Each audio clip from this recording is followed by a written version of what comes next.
Hey there, Python enthusiasts! Welcome back to the 100 Days of Python series. Today is day 20, and we're diving into the amazing world of generators and iterators. In this video, we'll cover creating and using generators, working with iterators and iterables, and understanding lazy evaluation and memory optimization. Ready to supercharge your Python skills? Let's get started. Let's start with generators.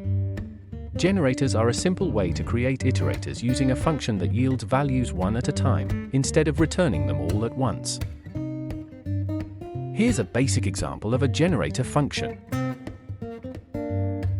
In this example, the simple_generator function yields values one at a time.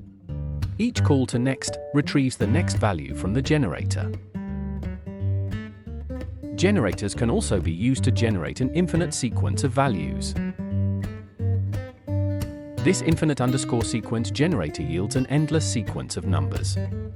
Be careful with infinite generators, they can consume a lot of resources if not handled properly.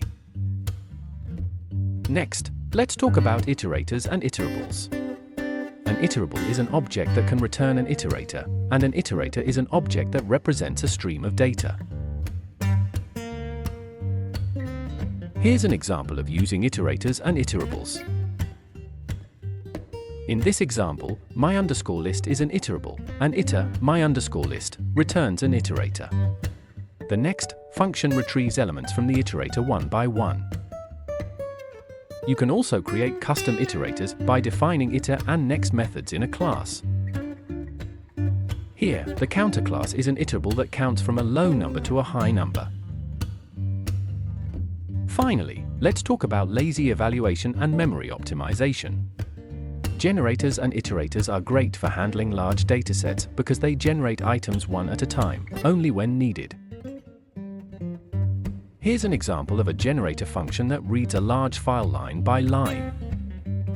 In this example, the read_large_file generator reads lines from a file one at a time. This is much more memory efficient than reading the entire file into memory at once. Generators are also useful for handling large or infinite sequences, as they only compute values as needed, which can save a lot of memory.